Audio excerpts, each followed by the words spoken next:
Assalamualaikum dan salam sejahtera. Hari ini, cikgu akan membentangkan topik kegunaan bahan radioaktif dalam pertahanan. Kita akan lihat sejarah, kesan serta bagaimana bahan ini boleh digunakan untuk kebaikan manusia. Pernah lihat letupan dahsyat di langit? Kesan letupan bom nuklear di dunia nyata adalah sangat menakutkan dan membawa kesan yang besar kepada manusia dan alam sekitar. Apa itu bom nuklear?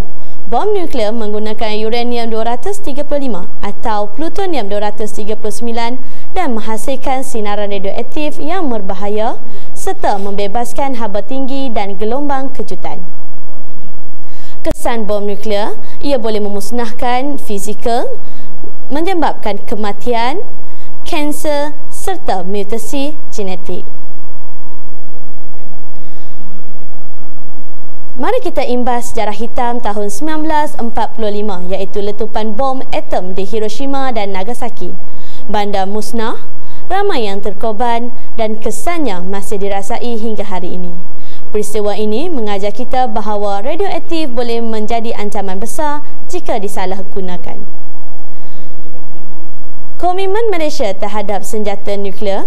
Sebagai negara yang cintakan keamanan, Malaysia telah menandatangani perjanjian ICAN pada 20 September 2017 di bawah Pertubuhan Bangsa-Bangsa Bersatu. Tujuannya adalah untuk mengharamkan senjata nuklear. Langkah ini membuktikan komitmen Malaysia untuk memastikan sains digunakan secara bertanggungjawab. Untuk menjadikan pembelajaran lebih menarik, slide ini menyediakan beberapa soalan kuis ringkas. Mari jawab bersama-sama untuk menguji pemahaman tentang kegunaan dan kesan radioaktif. Soalan kuis yang pertama, apakah bahan utama yang digunakan dalam bom nuklear yang menghasilkan sinaran radioaktif dan membebaskan haba tinggi?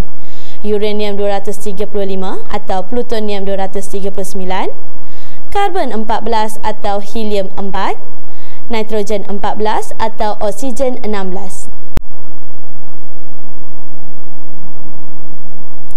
Jawapannya uranium-235 atau plutonium-239. Soalan kuis yang kedua. Apakah kesan utama penggunaan bom nuklear kepada manusia? Hanya merosakkan bangunan, tiada kesan kesihatan, kematian serta-merta dan kesan kesihatan jangka panjang, atau menambah baik kesihatan generasi akan datang?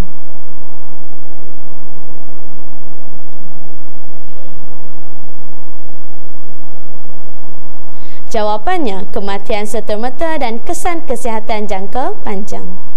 Soalan kuis yang ketiga.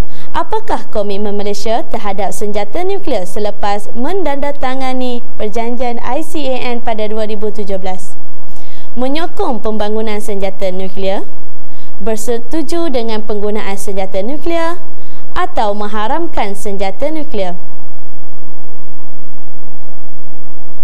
Baiklah, inilah jawapan yang sebenar iaitu mengharamkan senjata nuklear. Walaupun radioaktif boleh memusnahkan, ia juga ada banyak kegunaan positif. Dalam bidang perubatan, kita boleh menggunakan senjata nuklear untuk rawatan kanser.